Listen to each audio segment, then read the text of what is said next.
과에서 주어져 있는 응력 상태를 좀 살펴보면, 응력이라고 하는 것은 지금 보면 이 축이 이쪽이 X축이고요, 이쪽이 Y축이고 G축이 되면 우리가 응력의 표현은 앞에 첫 번째 첨자는 이거는 면을 의미하고요, 두 번째 마지막 첨자는 힘이 주어지는 방향을 의미합니다. 그래서 재료가 3차원상에서 중간에 단면을 잘랐을 때 이렇게 힘들이 각각 방향으로, 축의 방향으로 놓여져 있다라고 하면, 이 면은 지금 X축의 수직인 면으로 잘랐으니까 X첨자를 첫 번째 갖게 될 거고요, 두 번째는 이 각 방향에 따라서, 이 XYZ 방향에 따라서 두 번째 첨자를 가지게 될 겁니다. 그래서 이 힘에 의한 응력은 시그마 XX, 여기서 이제 하나만 쓰겠죠, 중복이 되니까.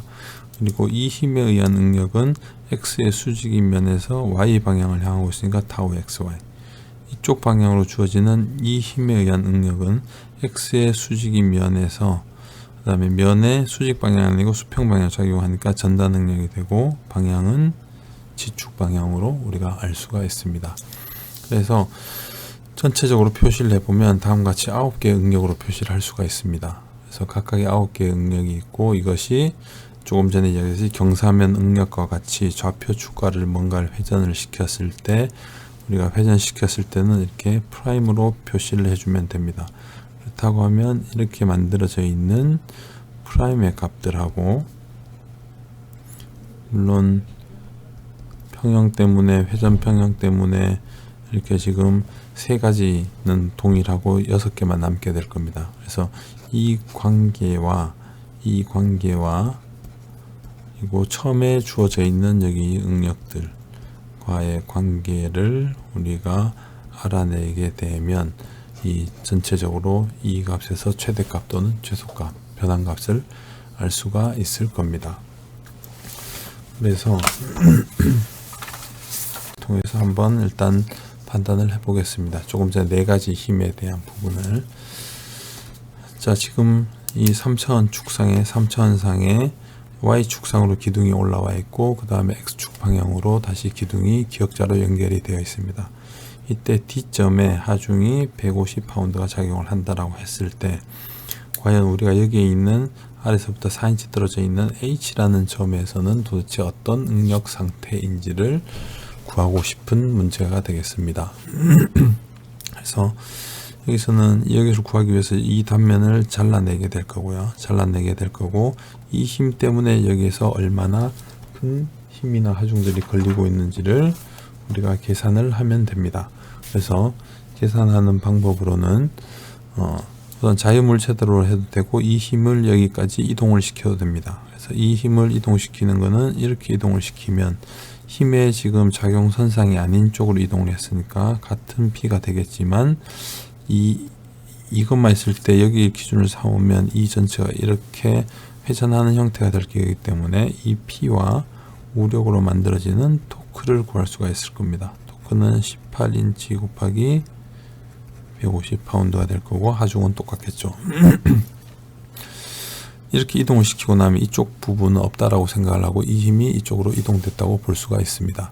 그다음에 여기서 이동된 걸 다시 H점으로 이동을 하겠습니다. 그럼 다시 이동을 하면 여기는 P가 되고, 이 토크는 전체적으로 다 우력은 동일하기 때문에 토크는 그대로 있을 겁니다. 그래서 다만 이 힘을 이쪽으로 내리고 나면, 이 점 기준으로 보면 이 힘이 이 점을 이쪽 방향으로 굽힘을 주고 있던 거기 때문에, 여기에서 이 라인 기준으로 이렇게 모멘트를 구할 수가 있습니다. 여기는 P 곱하기 이 길이가 모멘트 8이 되겠죠. 10인치가. 그래서 150파운드 곱하기 10인치의 모멘트가 걸리게 될 겁니다. 그렇게 해서 요 H점만 생각을 해보면 결과적으로는 다음과 같이 정리를 할 수가 있습니다. 그래서 하중 P는 그대로 150파운드가 작용을 하고요. 이 주어져 있던 이 토크가 18 곱하기 150파운드, 즉 2.7kP인치로 전체적으로 이런 위쪽에서 봤을 때, 이쪽에서 할 때 반시계 방향으로 주는 회전 토크를 주게 됩니다. 비틀림 토크를 주게 됩니다.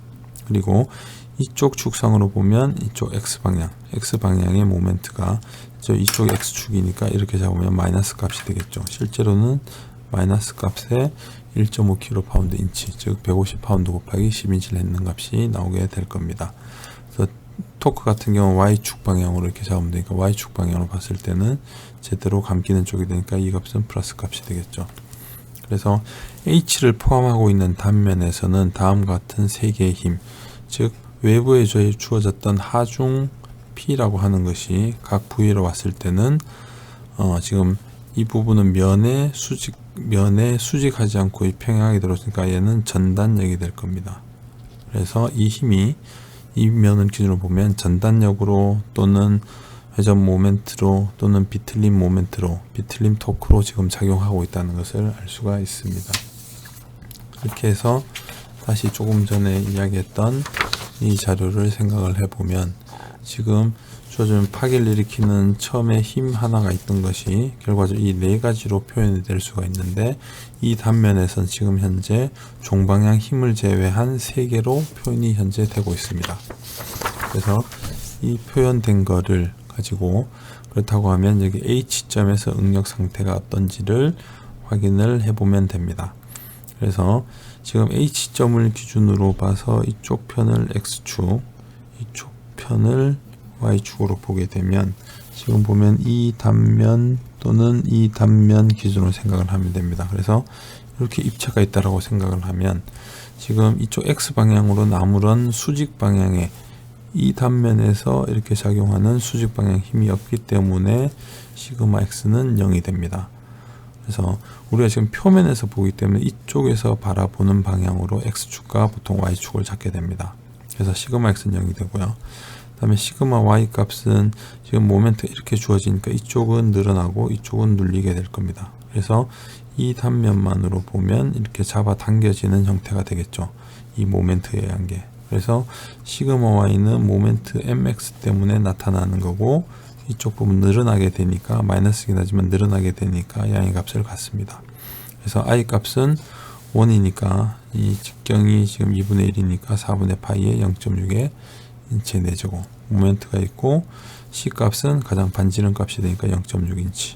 그래서 시그마 Y는 8.84 이렇게 잡아당겨지는 게 8.84 KSI로 주어지는 것을 알 수가 있습니다.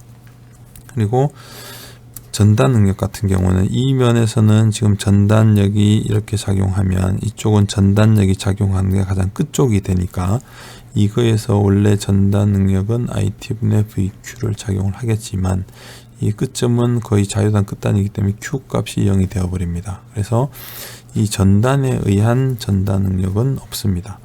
만약 이쪽 옆쪽 면이라고 하면 전단에 의한 전단 능력이 가장 크게 작용을 하겠죠.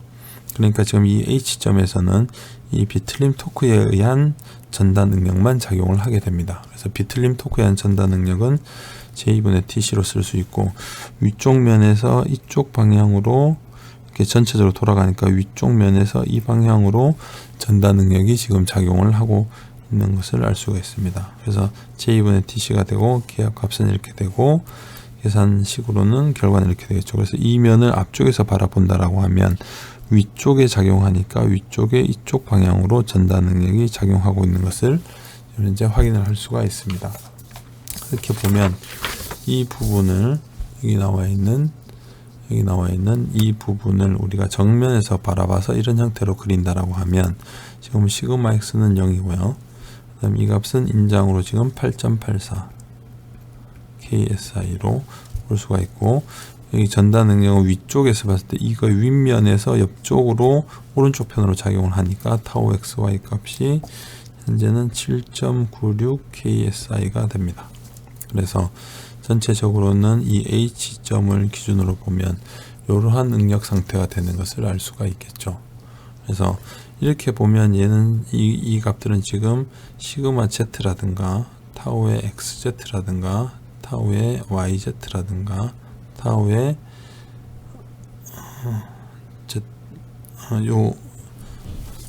다음에 나머지 하나가 XZ, YZ 그 다음에 이렇게 지금 이렇게 주어져 있는 세 개가 0이 돼버리고 시그마 X, 시그마 Y 그 다음에 타우 XY 전체 6개 성분 중에서 이 3개만 존재하게 되겠죠. 그래서 지금 요 3개만 존재하는 게 이런 형태가 되고 Z 쪽이 다 사라졌으니까 이 부분은 우리가 플레인 스트레스라고 불리는 상황이 되겠습니다.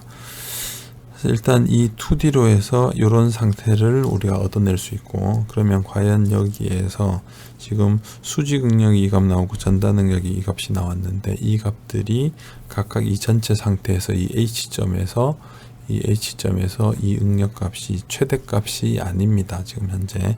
그래서 이 최대값인지 아닌지를 확인을 해야 되고, 이 값에서부터 어딘가로 이 값들을 돌려서 볼 때 이거의 수직 응력의 최대값, 전달 능력의 최대값을 구하는 과정을 지금 진행해 보고자 합니다. 그래서 다시 책의 그림 14.2를 보면 지금 보여지고 있는 이 그림이 이거하고 동일합니다. 그래서 이쪽을 G축으로 봤을 때 직접적으로 면에 작용하고 있는 시그마 Z 또는 G축 방향으로 주어지는 이런 전달 능력이 없는 상태.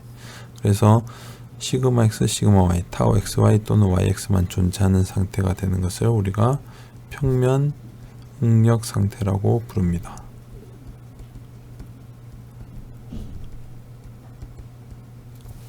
그래서 이 평면 응력 상태는 굉장히 중요한 상황이 되겠는데요. 그냥 무작정 2차원으로만 보려는 게 아니고 평면 응력 상태는 주로 나타나는 부분들이 있기 때문에 보겠습니다. 그래서 첫 번째 같은 경우에는 이렇게 하중들이 재료의 중립면상에 작용을 하고 있게 되면 표면적으로 다른 형태의 응력들이 발생하지 않게 됩니다. 그래서 이런 경우가 평면 응력 상태가 됩니다. G축 방향으로 나오는 것들이 없기 때문에.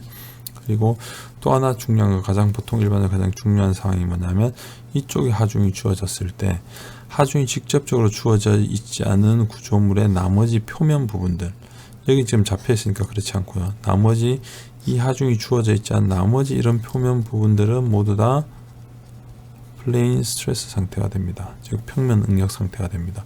우리가 위에서 바라보는 쪽을 G축이라고 했을 때 여기다 직접적으로 하중을 주지 않는다라고 하면 이 부분은 평면 응력 상태가 되고요. 이 평면 응력 상태가 굉장히 중요한 현상이 되고, 우리가 자유표면에서 이런 것들을 가정하고 그에 대한 값들을 구해 볼 수가 있습니다. 자, 그래서 지금 그 다음은, 자, 그렇다고 하면 우리가 2차원 문제만 다뤄봅시다. 2차원 문제를 다루고 있을 때,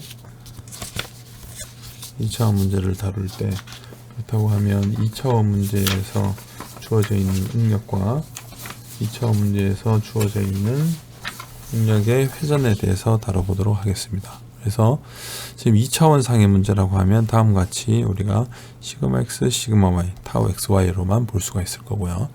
그래서 이렇게 X축, Y축, G축을 중심으로 회전하게 되니까 G축에 대한 변화는 없습니다.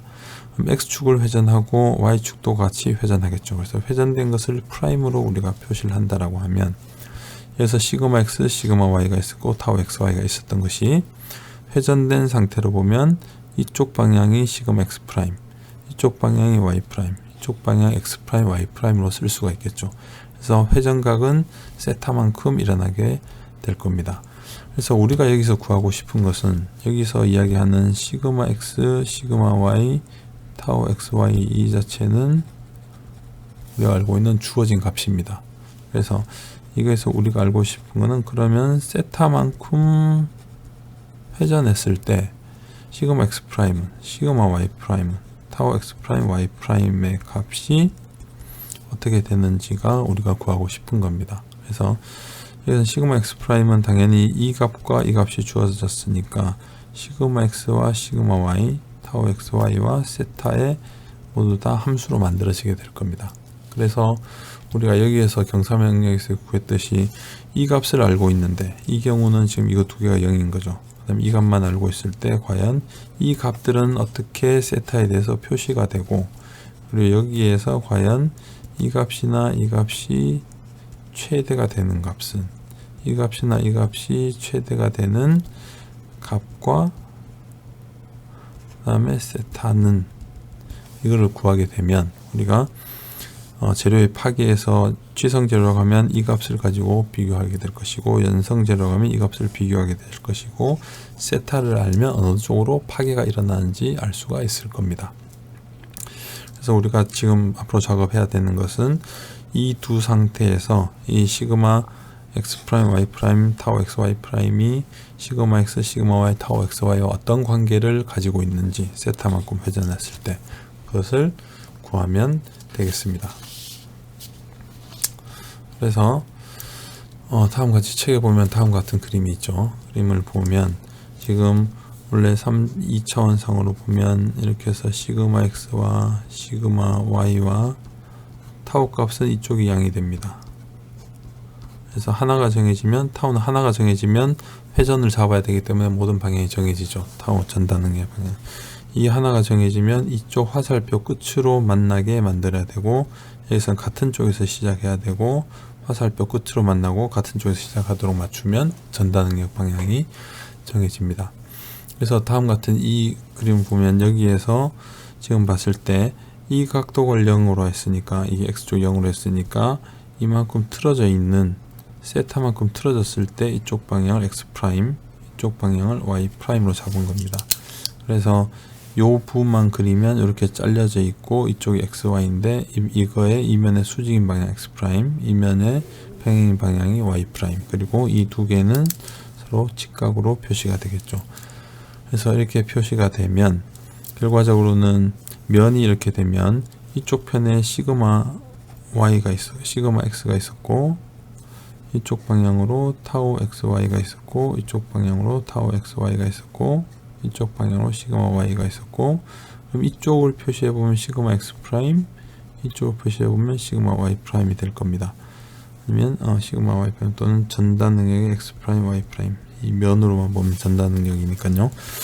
이렇게 표시가 될 거고, 여기에서 보면 이것은 지금 물체를 잘라냈으니까 자유물체도라고 할 수 있고, 이 자유물체도에서는 우리가 잘라냈으니까 나머지 부분을 수직힘, 수평힘을 표시를 해준 건데, 힘이 아니고 응력으로 지금 표시가 돼 있죠.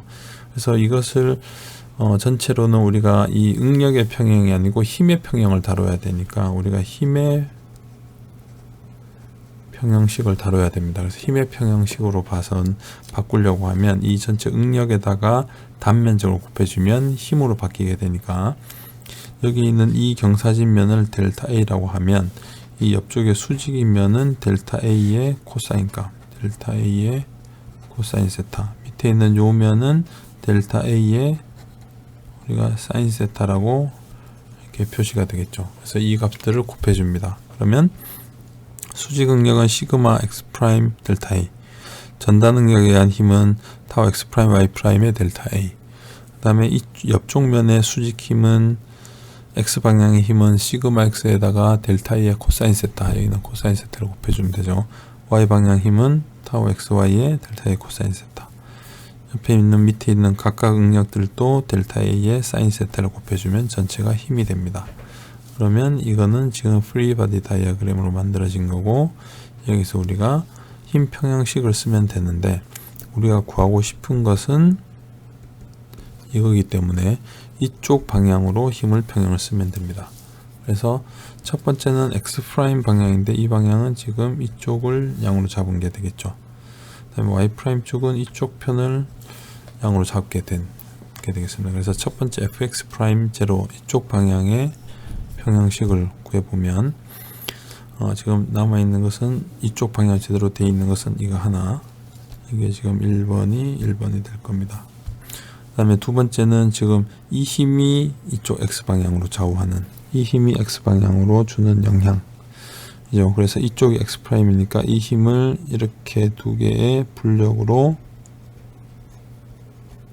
표시를 해주면 됩니다. 그래서 이 부분이 지금 2번이 돼서요. 이게 지금 2번이 됩니다.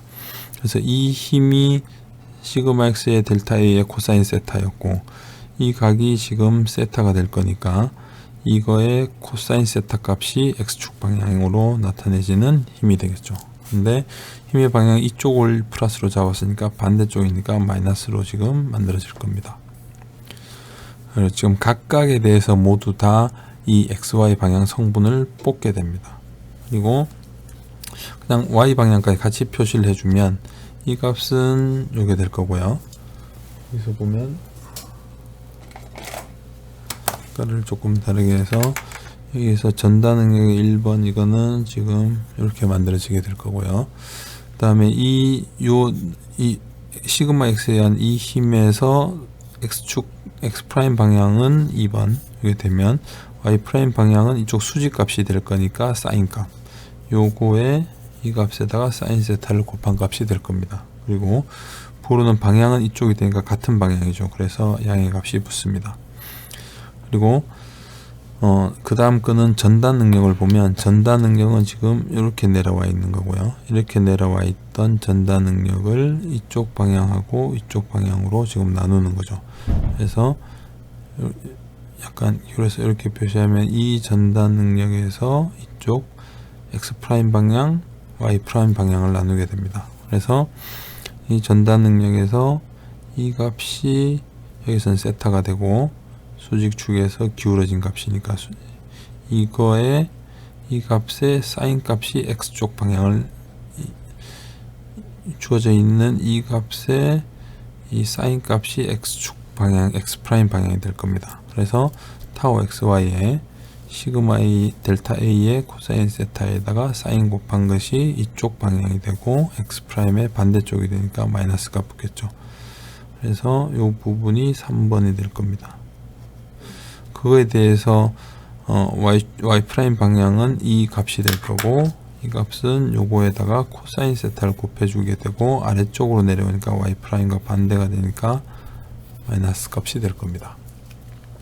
이쪽 두 개 다 끝냈고 이거 두 개도 동일하게 생각을 해보면 여기에서 보면 여기 주어져 있는 이거에서 수직응력 부분에서 이게 x 프라임 부분, 이게 지금 y 프라임 부분이 될 겁니다. 그래서 이게 세타가 될 거고요.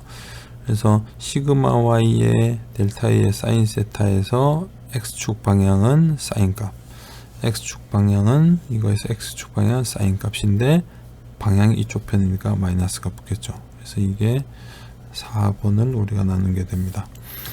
그거에 따라서 당연히 y 프라임 방향은 이쪽 방향이니까 이 값에다가 코사인 세타가 곱해질 거고 부호는 아래쪽이 되니까 마이너스가 붙습니다. 역시 4번이 되겠죠. 그리고 마지막으로 이 전단 능력을 보면 이렇게 나눠져 있으니까 이게 세타가 되고요. 그 다음에 이거의 수직 방향 중에서 x 프라임 방향, y 프라임 방향으로 분력으로 나누게 됩니다.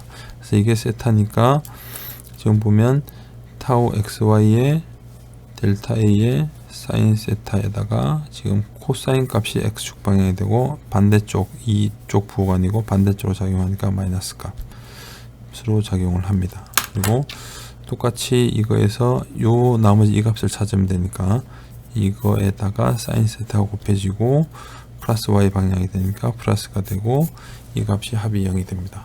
그래서 평형 방정식으로 보면 1번과 2번을 구할 수가 있습니다. 그래서 여기에서 이제 이 식들을 정리를 하게 되면 델타 a를 다 지우고요. 전체적으로 다 동일하니까 여기서도 다 지우고 정리를 해보면 시그마 x 프라임의 코사인 세타 제곱이 남습니다. 그래서 이 값을 정리하면 다음과 같은 14.1로 정리를 할 수가 있는데 시그마 x 프라임과 마이너스 값들이니까 다 우항으로 넘기고 나면 시그마 x 프라임은 시그마 x가 들어오고 코사인 세타의 제곱 더하기 여기 수직응력분 시그마 y의 사인 세타의 제곱 그 다음에 타우 xy의 사인 코사인 동일하고 둘 다 마이너스니까 넘어가서 2배의 사인 코사인 밑에 있는 식도 같이 정리하면 이게 남고 코사인 사인의 수직응력 코사인 사인의 수직응력 근데 시그마 x가 넘어가 마이너스가 붙고 마이너스는 플러스가 되니까 마이너스에 마이너스로 붙고 괄호로 하면 마이너스 되니까요 사인 코사인이 되고 타우 xy는 타우 xy의 코사인 제곱 사인 제곱인데 여기가 부호가 마이너스고 플러스니까 코사인이 넘어가서 플러스 마이너스 이렇게 됩니다. 그래서 식을 정리를 하면 다음 같은 두 식으로 만들 수가 있고요. 그래서 이 식을 다시 정리를 해 보겠습니다. 그래서 여기에서는 우리가 이 사인 코사인이 곱해져 있으니까 다음과 같은 사인 2배각 공식을 생각할 수가 있고요. 사인 2세타는 2배 사인 코사인. 그 다음에 코사인 2세타는 똑같이 보면 여기 제곱값들이 있기 때문에 1차항으로 내리기 위해서 코사인 제곱 빼기 사인 제곱. 그러면 여기서 코사인 제곱 사인 제곱이 있으니까 코사인 제곱은 다음으로, 사인 제곱은 다음으로 나타낼 수가 있죠. 왜냐하면 사인 제곱 더하기 코사인 제곱이 1이 되니까 여기에서 코사인 2세타를 c제곱 마이너스 s제곱에다가 여기에서 c제곱은 1 마이너스 s제곱이니까 1 마이너스 제곱 마이너스 s제곱 하면 이렇게 쓸 수가 있죠. 그래서 이 식을 가지고 지금 여기서 쓰면, 따라서 사인 세타의 제곱은 넘어가고 다시 넣으면 내가 1 마이너스 코사인 2세타 분의 2로 표현할 수가 있습니다. 같은 식으로 하면 다음 같은 것을 얻을 수가 있죠. 그래서 이 식을 여기다 놓고 이 식을 여기다 놓고 이거를 이걸로 바꾸면 코사인 제곱이니까 시그마 x 붙고 2분의 1 더하기 코사인 2세타, 여기에서는 2분의 1 마이너스 코사인 2세타, 뒤에 거는 이렇게 표현을 할 수가 있습니다. 그래서 이것은 다시 정리를 하면 세타가 붙어 있는 부분하고 아닌 부분을 정리를 하면 됩니다. 그래서 요거 두 개가 지금 이게 만들어지고요. 그 다음에 뒤쪽 거는 2분의 1에 이거 두 개를 빼지고 코사인 2세타로 묶어지고, 여기서는 이걸로 묶어집니다. 같은 식으로 여기다 대입을 하면 사인 코사인이니까 두 배가 이게 되고, 이거는 그대로 코사인 2세타로 쓸 수가 있습니다. 그래서 지금 보면 14.5하고 14.6번 식이 우리가 처음에 표시하려고 했던 시그마 x, 시그마 y, 타우 x, y와 세타를 알고 있을 때 시그마 x 프라임과 타우 x 프라임, y 프라임을 구하는 형태가 되겠습니다. 그러면 당연히 이 값도 구할 수가 있겠죠. 그래서 시그마 x 프라임, y 프라임을 생각을 해보면, 우리가 지금 여기에서 지금 우리가 재료를 이렇게 잘랐을 때 이렇게 자르게 되면 이쪽이 x축이고 이쪽이 y축일 때 지금 이 옆면에서의 전단 능력을 구한 거고, 아니면 이 부분이 시그마 y 프라임이 될 겁니다. 이렇게 표시가 되어 있는 부분이 이게 시그마 x 프라임이고, 그 이야기는 뭐냐면 여기서 보면 이 시그마 x 프라임과 시그마 y 프라임은 지금 90도의 관계, 90도를 더 돌려주면 되겠죠. 시그마 x 프라임을 90도를 더 돌려주면 시그마 y 프라임을 구할 수가 있습니다. 그렇게 보면 식에서 시그마 x 프라임, 아까 식에서 세타에다 90도를 더 더해주면 y 프라임을 구할 수가 있습니다. 그래서 여기다 90도를 더한다는 것은 여기다 90도를 더해주는 거, 세타 대신에 세타 더하기 90도니까 2세타에 180도 하다니까 코사인에 2세타 더하기 180도는 코사인 아래쪽에 있으니까 마이너스의 코사인 2세타가 됩니다. 그리고 사인 쪽도 동일하게 들어가지고 사인에서는 역시 이렇게 되면 이쪽에 마이너스 영역이 되니까 마이너스 2세타가 되겠죠. 그렇게 되면 이 y 프라임은 이건 앞에 건 그대로 내려오고, 뒤쪽 거는 마이너스의 코사인 2세타, 뒤쪽 거는 마이너스의 사인 2세타가 됩니다. 그래서 최종적으로는 이러한 식을 구할 수가 있습니다. 그래서 시그마 x 프라임, y 프라임이 있고 타우 x 프라임, y 프라임이 있습니다. 여기서 일단 이 두 식만을 비교를 해보면 우리가 지금 보게 되면 앞에 거는 동일하고 뒤쪽 거는 지금 더하기 90도가 되면서 부호만 바뀌었습니다. 그럴 경우는 이 두 식을 우리가 만약에 더한다라고 하면 이 밑에 뒤쪽 건 다 없어지게 되고 앞쪽 것만 남겠죠. 그렇게 되면 우리가 구할 수 있는 식이 다음과 같은 식을 구해낼 수가 있습니다. 그래서 이건 뭐냐면 수직응력을 알고 있으면 수직응력의 합은 아무리 어떤 방향으로 회전을 하더라도 그 수직응력의 합은 동일하다는 겁니다. 그래서 이게 주어져 있고, 만약에 이 값을 알면 이 값은 자동적으로 구할 수가 있겠죠. 그래서 이 값을 만약에 2로 나눠준다라고 생각하면 이건 시그마 x와 시그마 y의 평균값이 됩니다. 시그마 x와 시그마 y의 평균값은 변한 후에도 그 평균값은 변하지 않는다, 동일하다 라는 것을 우리가 알 수가 있습니다. 그래서 그 부분은 굉장히 중요한 부분으로 우리가 꼭 기억을 했으면 좋겠습니다. 그래서 자, 조금 전에 정리했던 거를 다시 그림으로 나타내면 이게 평균값 그리고 R 반지름 R값 두 개 차이의 절반을 제곱하고 더하기 타우 xy의 제곱을 루트 씌운 값입니다. 그리고 이거에 대한 관계식은 이렇게 원의 방정식으로 나타난다고 했죠. 그래서 이것을 그려보면 아까와 같이 다음과 같이 여기 있는 평균값이 중심이고 반지름이 R이 되는 원의 일부가 됩니다. 그래서 원이 될 것이고 이 점들 위에가 시그마 x와 타우 xy들이 점들이 놓이는 점들이 되는데 이 그림을 보면 여기가 최대값이 되고 여기가 최소값이라는 것을 알 수가 있습니다. 시그마 값에. 그러고 보면 A점은 수직응력의 최대값 그리고 B점은 최소값이라는 걸 알 수 있고 이때 당시에 타우 xy는 0이라는 것을 알 수가 있죠. 그래서 이렇게 있는 가장 크고 작은 값 특히 전단 응력이 없는 채로 수직 응력이 가장 큰 값을 우리가 주 응력이라고 부르게 되는데 그 식을 다시 이렇게 정리를 해보면 결과적으로는 조금 전에 있는 그림에서 마찬가지긴 하지만 수직 응력의 최대값이 되는 지점을 찾아보면 그 각도값이 다음과 같이 나오게 됩니다.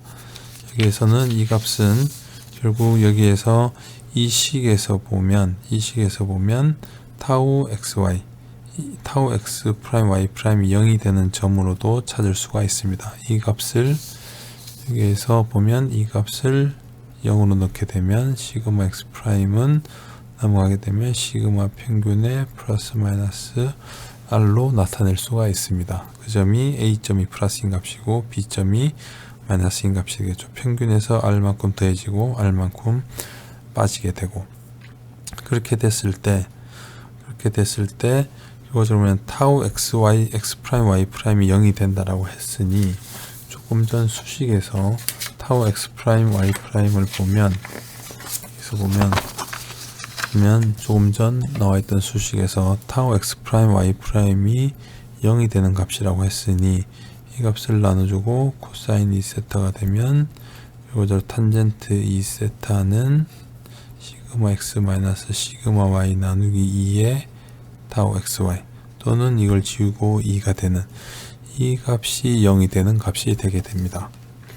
그래서 이때 주응력이라고 해서 이때 이런 값을 주응력이라고 부르고 프린시팔 스트레스라고 해서 P를 이용해서 P를 쓰게 됩니다.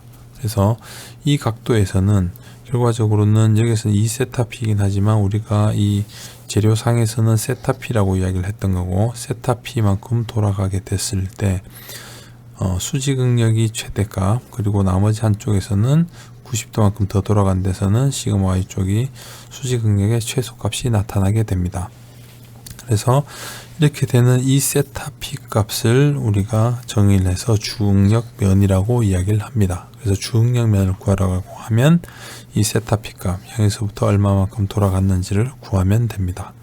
그리고 이때 시그마 이 맥시멈과 미니멈 값을 우리가 주응력이라고 부릅니다. 그래서 어떻게 시그마 1, 시그마 2 이런 식으로 표시를 합니다. 그래서 제일 큰 것이 시그마 1, 작은 것이 시그마 2라고 우리가 표현을 합니다. 그리고 조금 전 이 원의 식에서 조금 전에 있는 이 원의 식에서 보면 우리가 전단 능력의 최대값은 D점과 E점이 되고요. 이 점값이 전단 능력이 가장 최대가 되는 값인데 이때의 값은 크기는 물론 이게 R이기 때문에 R이 될 거고 그리고 이때 면을 구하는 방법은 이때 D점이나 E점이나 전부 다 C점을 통과를 합니다. 그래서 뭐냐면 수직응력이 이 평균값이 될 때가 전단 능력이 가장 큰 값이 됩니다. 그래서 조금 전에 있는 이 식을 다시 가지고 와 보면 이 수직응력에서 이 값이 시그마 평균값 즉 이게 두 개가 없어질 때 값이 평균값이 됩니다. 그러고 나면 이 값이 0이 될 때이겠죠. 그러면 얘를 지우고 나면 코사인 2세타가 되고 따라서 탄젠트 2세타는 타우 xy분의 마이너스의 시그마 x 빼기 시그마 y의 2가 됩니다. 그래서 이거와는 부호가 마이너스에 보면 마이너스의 역수가 돼 있죠. 그래서 요거를 정리를 하면 이것을 정리를 하면 다음과 같이 탄젠트 2세타가 마이너스 2배 타워 xy분의 시그마 x 빼기 시그마 y가 되는 겁니다. 그래서 이 값은 역시 이 식에서도 구할 수 있고요. 조금 전에 설명해서와 같이. 그래서 이때는 지금 전다 능력이 최대가 된다라고 해서 맥시멈 shear 스트레스를 만들어내는 평면이 되겠습니다. 그래서 밑에 첨자를 우리가 S로 붙이게 됩니다. 그리고 이때 당연히 전다 능력 최대값은 아까 이 R이라고 이야기했던 이 값이 됩니다. 그래서 이 값은 굉장히 중요한 값이 됩니다. 익혀두시기 바랍니다.